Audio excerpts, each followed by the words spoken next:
Acharya Stotra Sadashi Srimad His Divine Grace A.C. Bhaktivedanta Goswami Srila Prabhupada Ki Jai. Jayam Vishnupada Paramhamsa Paribrajikacharya Stotra Sadashi Srimad His Divine Grace Srila Bhaktisiddhanta Saraswati Thakur Maharaj Srila Prabhupada Ki Jai. Ananta Koti Vaishnava Vrinda Ki Jai. His confounder Acharya Srila Prabhupada Ki Jai. Namacharya Srila Haridas Thakur Ki Jai. Prem Jagahu Shri Krishna Chaitanya Prabhu Nityananda Shri Advaita Gadadhar Shivasari Gaur Bhakta Vrinda Ki Jai.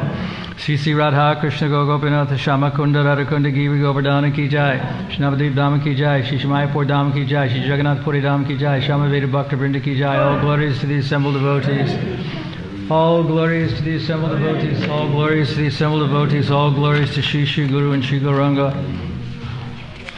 Narayanam Naraskricham Naram Chaivam Narotamam Devim Saraswatim Vyasam Tato Jayam Udirayet Nasta Prayeshu Abhadreshu Nityam Bhagavata Sevaya Bhagavati Utamashloke Bhakti Bhavati Naistiki.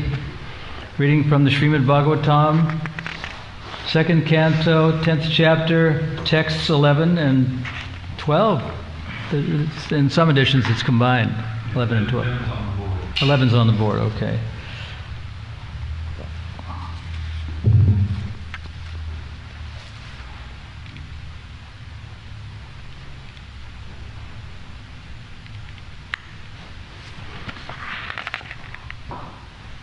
Tashva Avatsit Svashritasru Saharsham Parivatsaran Tena Narayano Nama Yat Apa Purushodbhava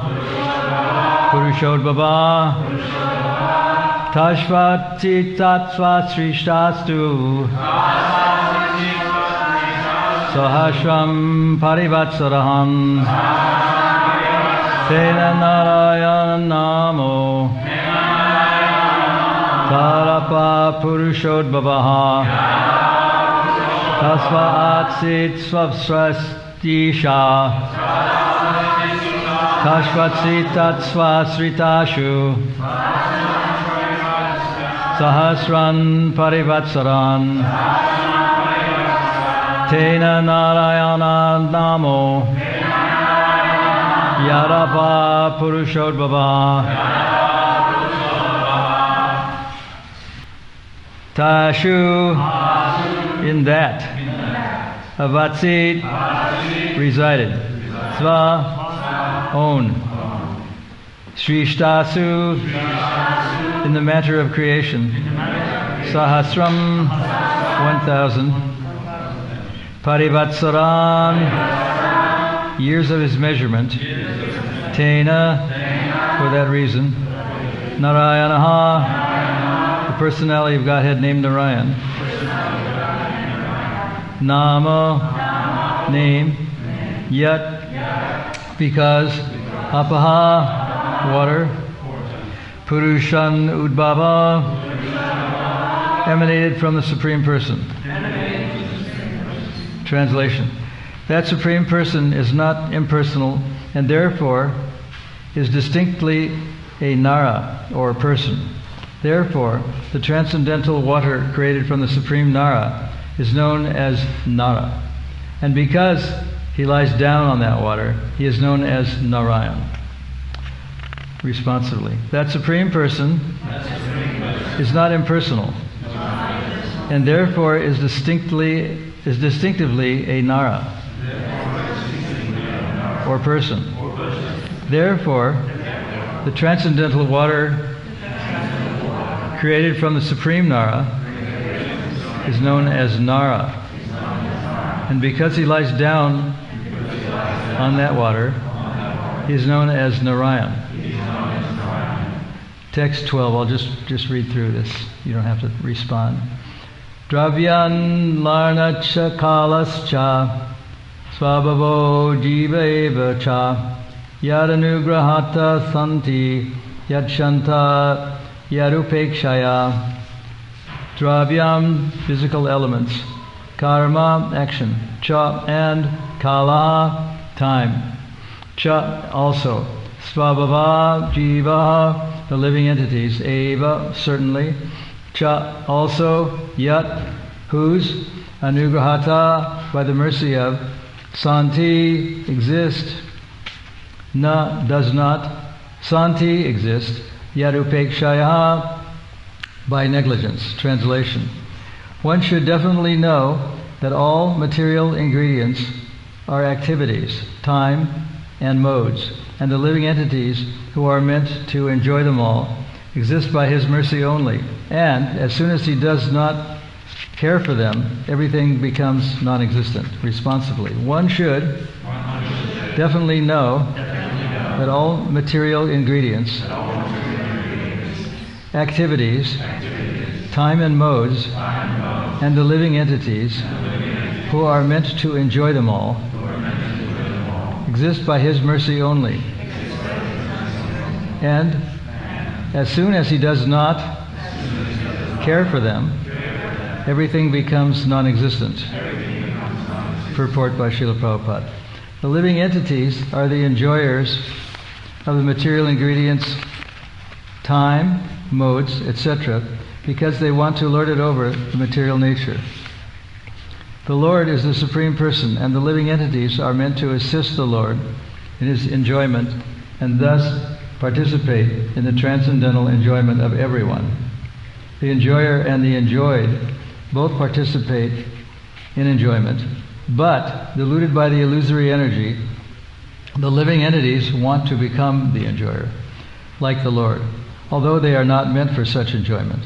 The jivas, the living entities, are mentioned in the Bhagavad Gita as the Lord's superior nature, as para prakriti, and so also it is mentioned in the Vedas, in the Vishnu Purana. Therefore, the living entities are never the purushas, or the factual enjoyers. As such, the spirit of enjoyment by the living entity in the material world is false. In the spiritual world, the living entities are pure in nature, and therefore they are associates in the enjoyment of the Supreme Lord. In the material world, the spirit of enjoyment of the living entities, by dint of their own actions, karma, gradually fades by the laws of nature, and thus the illusory energy dictates in the ears of the conditioned souls that they should become one with the Lord. This is the last snare of the illusory energy. When the last illusion is cleared off by the mercy of the Lord, the living entity again becomes reinstated in his original position, and thus becomes actually liberated. For this attainment of liberation from the material clutches, the Lord creates the material world, maintains it for some time, 1,000 years of His measurement, as stated in the previous verse, and then again annihilates it by His will. The living entities are therefore completely dependent on the mercy of the Lord, and all their so-called enjoyments by scientific improvements are crushed into dust when the Lord desires. Mukam karoti vachalam pangum langayate girim yatkri patarham bande Shri Guru Dina Tarane. I'll read the verse number 12 again. One should definitely know that all material ingredients, actually time and modes, and the living entities who are meant to enjoy them all, exist by His mercy only, and as soon as He does not care for them, everything becomes non-existent.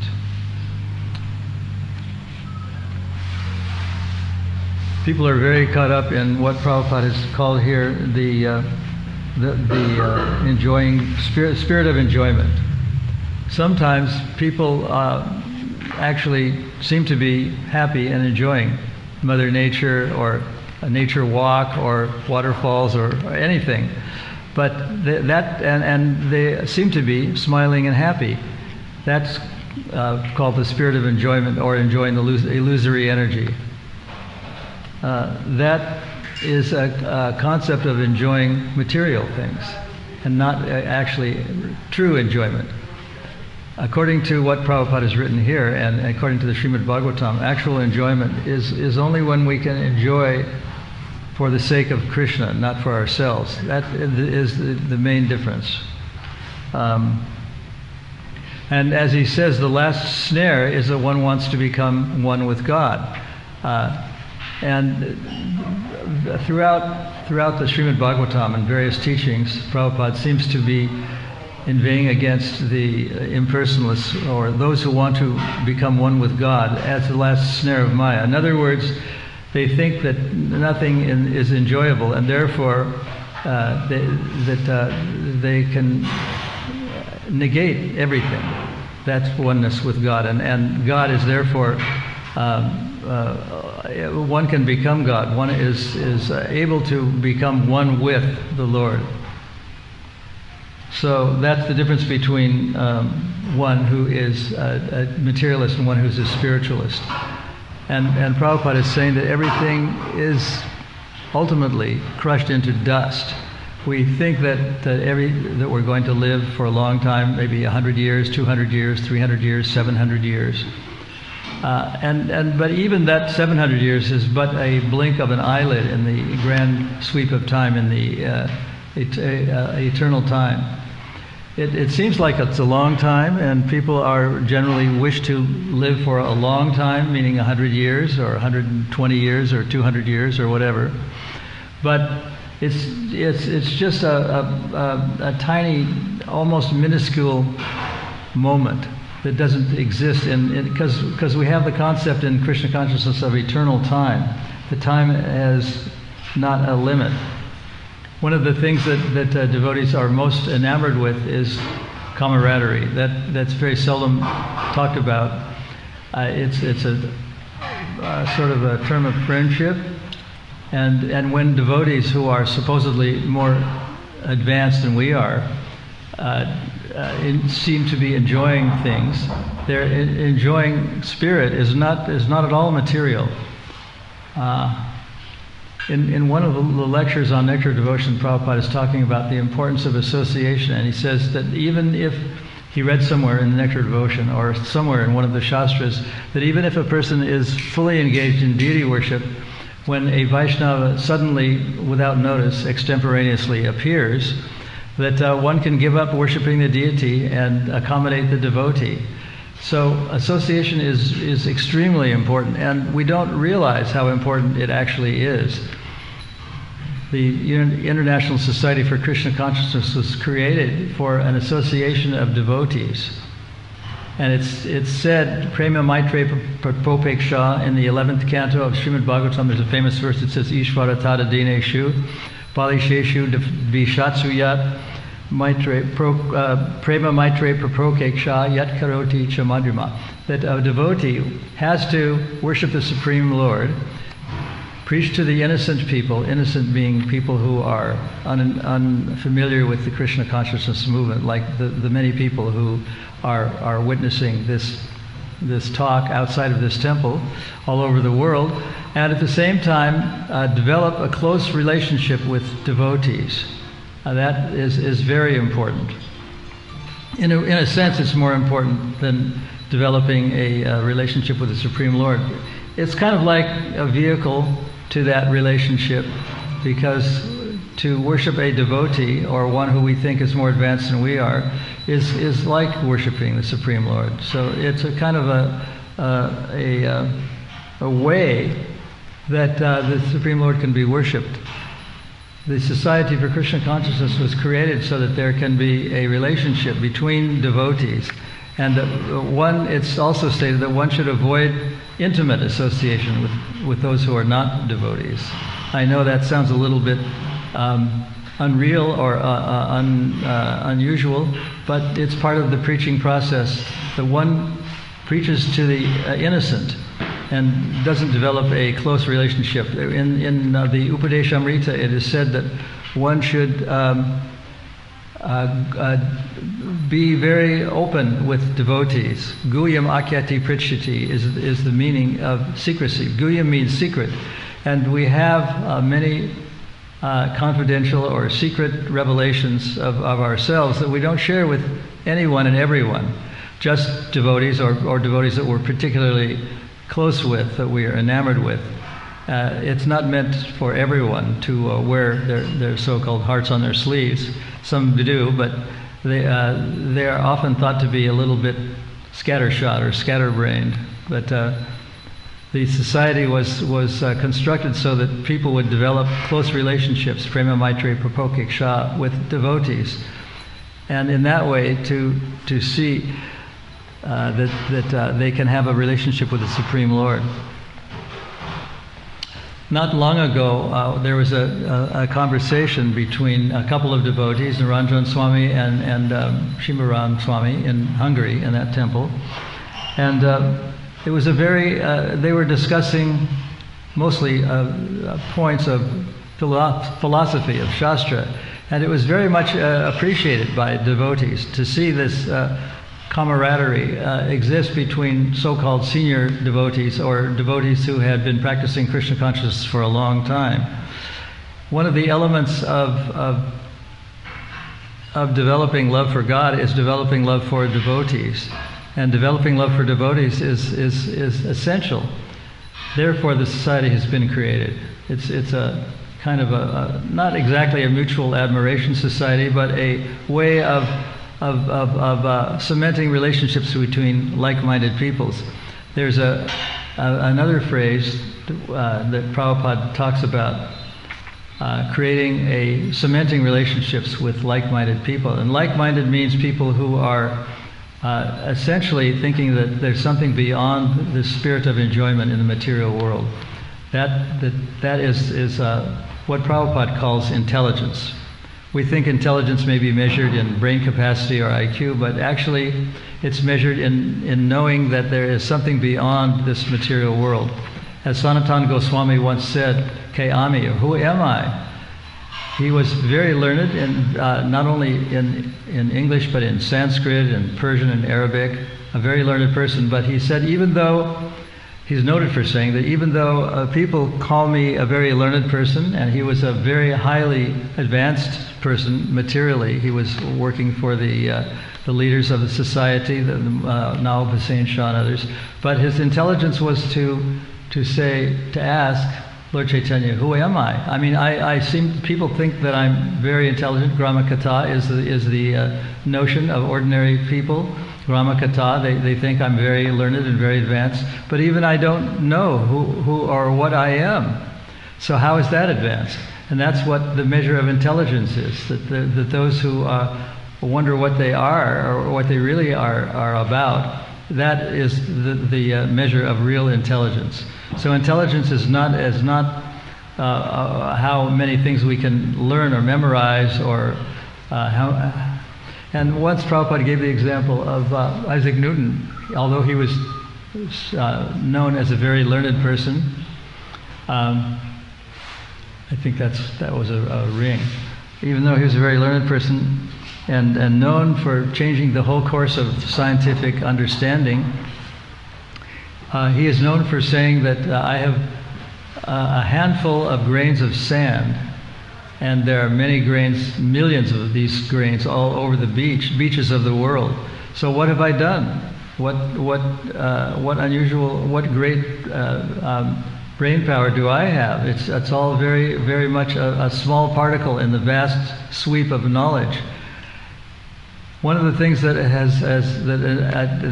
enamors the devotee with Krishna consciousness is that its philosophy is not simple or black and white. It's very complex. To know that even within the Shastra, even within the minds of the great souls, there are differences of opinion. It's even said that the one cannot be a Muni or a philosopher unless he has divisions or he differs with other philosophers. Then he's known as a very munificent person. He has his own opinions. So philosophy is not a simple thing, and there, even in Western philosophy, there are many philosophers, and they all tend to differ with each other. One is greater than the other, and in the scientific profession, there are many paradigms that change. There was one time when science thought that we were made of particles, and then later on we were said to be made of molecules, and later on to be made of atoms, and so on and so forth. So everything changes. The concept of what is true and what is real, it's a changing facade of knowledge. And in Krishna consciousness, one of the things that most people admire is that it's all constantly understandable. There's different dimensions. There's dimensions that we can't fully grasp, and we think are the end of knowledge. But of course, Veda means the end of knowledge. But the end of knowledge is not a simple thing. It's not a black and white thing. It's a very complex scheme of knowledge. And as the verse was saying, all ingredients, activities, time and modes, and living entities are meant to enjoy them. All exist by His mercy only. And as soon as He does not care for them, everything becomes non-existent. So there's a source of energy, of all energies. That's the Supreme Lord. And unless one knows that there's a source of all things, then that learning is very limited. It's very limited. And as is mentioned here, one should definitely know that all material ingredients will cease to exist as soon as the source ceases to exist. We think that that death is the end of existence, and all the great advances in medicine that may extend our lives for 10 or 20 years or 30 years or 40 years or whatever, but they've never been able to, no medical advancement has ever been able to stop death. It can prolong our lives for a few years or more, but it can't stop death. Once Prabhupada was asked, why is the death rate in India so high? Or why are so many people dying? It's 1,000% or 100%. Everybody has to die. All of us. And it's a very unpleasant thing to come to that conclusion. But those who are enamored with the material world think that it's a great advancement if we can live for 200 years or 300 years or 400 years. There was a devotee of some stripe who came to the temple when I was at Berry Place. It was the first temple in England. And she was showing a lady. She was showing us a woman. I don't know if she was a lady like or gentleman, but she was showing us the picture of her guru, who was said to be 70 years old, and he looked like he was about 30 years old. And we thought that was just, not all of us, but thought that was just a wonderful thing, that you could be 700 years old and look like you were only 20 years old. But Krishna is like that. Not that gurus. Some yogis can maintain their life and look very young. They have that kind of power. But Krishna has lived for since time immemorial, and it never seems to age beyond the age of 25 or so. Even though he sometimes was he was living for 125 years the last time he appeared in the material world, and had the look of and had many grandchildren, had the look of a very young boy. That's the difference between a materialist and a spiritualist. One can see that God has no limits. When he married, he didn't marry one wife, but 16,108 wives. And even Narada Muni was awestruck that such a wonderful thing could exist, that God can have over 16,000 wives and build each one a palace and have 10 sons in each one. That is not an ordinary thing. Plus, he performed many miraculous deeds, like holding up Govardhana Hill for such a long time, for many days. And his close associates thought, that had intimate relationships with him, thought, well, maybe he's getting tired. Let him start holding it with his other arm, with his right arm instead of his left arm, and he'll be a little bit more sort of relieved. So they didn't, in Vrindavan, as Prabhupada has mentioned several times, the devotees don't think of Krishna as God, but they think of Krishna as their friend, their son, their lover, someone who is their friend, who is very close to them. It's a very different kind of conception. That's the Vrindavan conception.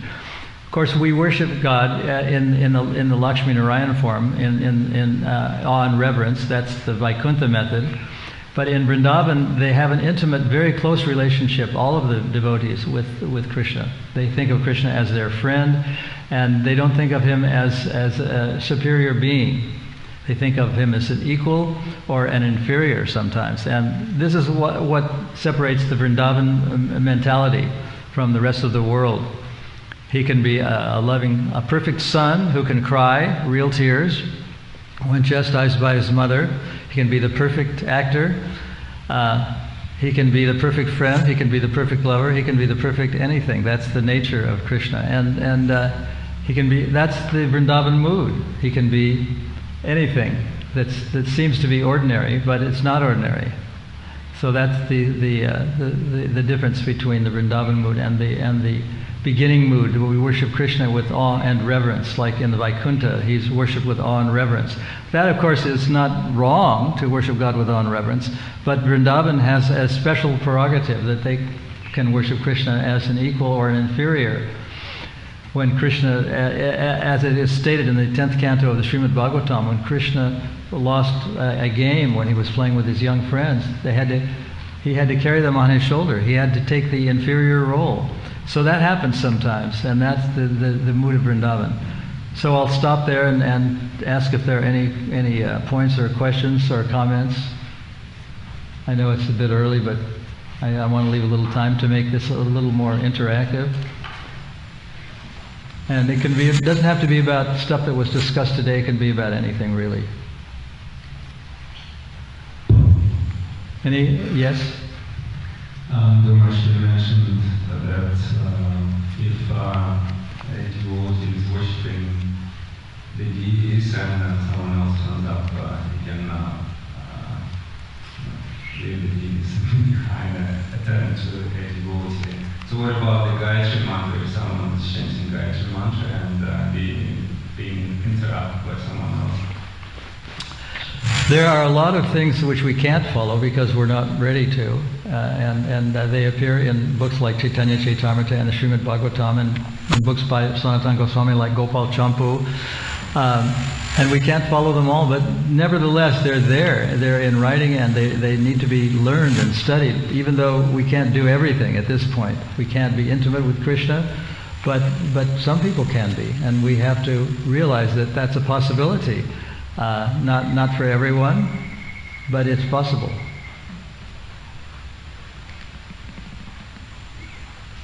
So it's there, it's in writing.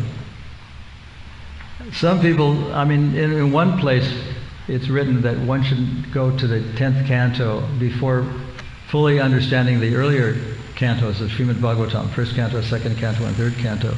But the summary of the 10th canto was written even before the whole of Bhagavatam was not finished, so that we would know what is the Madhurya Leela of Krishna, what are the Vrindavan pastimes of Krishna. We may not be able to follow them, but at least we can know what they are and know that they're a part of Krishna conscious body of philosophy, of knowledge.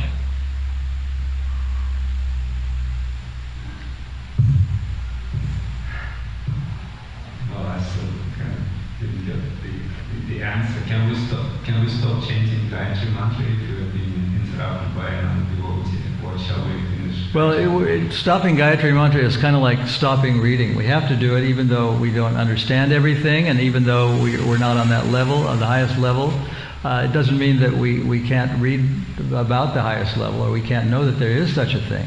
So it's important for us to continue to chant the Gayatri mantra, even though we're not on the level of perfection of Madhurya Leela. Even though when I asked Prabhupada in 1967 what are the differences between Madhurya Leela and Shanta Leela, Shanta Rasa and Dasa Rasa, and he said, well, is one higher than the other?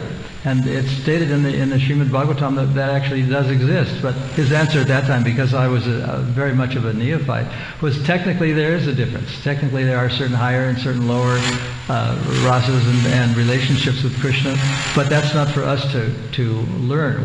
We're on the beginning stage, or rookie or neophyte stage, and we're worshiping Krishna with awe and reverence. So we know that there is such a thing as higher and lower, but we can't participate. We can't suddenly, he calls that jumping over, to attain our original sort of rasa with Krishna. We don't know what it is. So because we don't know, we worship Krishna in awe and reverence, because we're beginners. Even though the things are there for us to read and chant, to be aware of. Did that make any sense? He wants it to be yes or no. No, I mean, it does make sense. The question was a bit different. I mean, when we chant Gayatri mantra and someone else, without knowing that we are changing at this point of time, approaches us and asks questions. For example, can we stop changing at this point and attend to the devotee? Well, who's asking? Or someone else is coming up and asking a question without knowing that at this point of time we are chanting Gayatri Mantra. I mean, this is an analogy that similarly, like you mentioned that when we worship the deity and another devotee comes, we can stop worshiping the deities, put it on pause, and attend to the devotee. So the question was, can we stop chanting Gayatri Mantra and attend to the devotee who, for example, came up and ring the bell? Something like that. We can always stop reading, chanting, and whatever. But if we stop, it's a temporary thing. We come back to reading, we come back to chanting, we come back to worshiping the deity. Because that's part of our constitutional position, that's part of our vow. But we still follow vows. I mean, we follow regulated principles, but within the behavior, within the etiquette of a devotee, we sometimes do things that are unusual. But it doesn't mean that we don't come back to our regular practices, and like chanting the Gayatri Mantra. That's part of devotional service, part of deity worship. We may be worshiping the deities, we may stop temporarily to greet or accommodate a devotee, but we come back to it because it's essential. Okay, thank you. Yes, Yadu? Maharaj, the 12th verse says, as soon as he does not care for them. Could you please comment on that? As soon as he does not care for them? Well, there are different kind of living entities. There are living entities who are materialistic, who actually are some of them are intimate friends of Krishna or Prabhupada. They're intimate friends, and yet they have a propensity to enjoy material nature.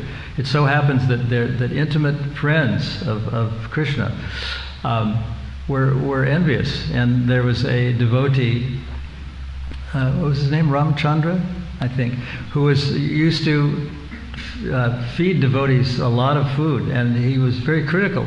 After they ate a lot of food, that he encouraged them to eat a lot. He was very critical, saying, what's a person like you, a devotee or a sannyasi, eating a lot of food for? That's not right. And later on, he was stricken, because of his offenses to devotees, he was stricken with the disease. But this does happen, and it can happen to anyone. Krishna cares for people who care for him. Everything is reciprocal. There are people who don't want to worship Krishna. They exist everywhere. There are people that have intimate relationships with Krishna and don't care for him. And there are people that care very deeply for Krishna. And Krishna reciprocates, as it's said in Bhagavad Gita, Yayata mam prapadyante tam tataiva bhajamyam. As he worships me, I respond. I mean, that's not exact translation, but that's what Krishna says. Krishna doesn't care for us. It's because we don't care for Krishna. Of course, he can be very merciful as Lord Chaitanya and go beyond our lack of care, but that's unusual.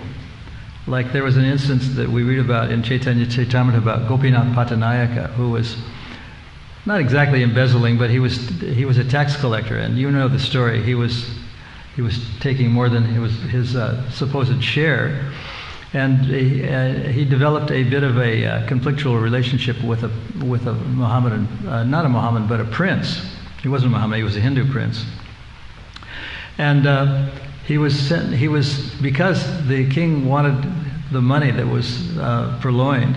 He was sentenced to death, and several people enjoined Krishna to intervene, and he said, "I'm not going to intervene because this is not my province to deal with kings and worldly matters." And this man was about to be punished to death, and finally Lord Chaitanya intervened and saved him. So he can extend his mercy. And then later on, this king, who was very pious, not only reinstated Gopinath Patanayaka, but he reinstated his salary and doubled his salary, and gave him some very valuable things to wear and to do.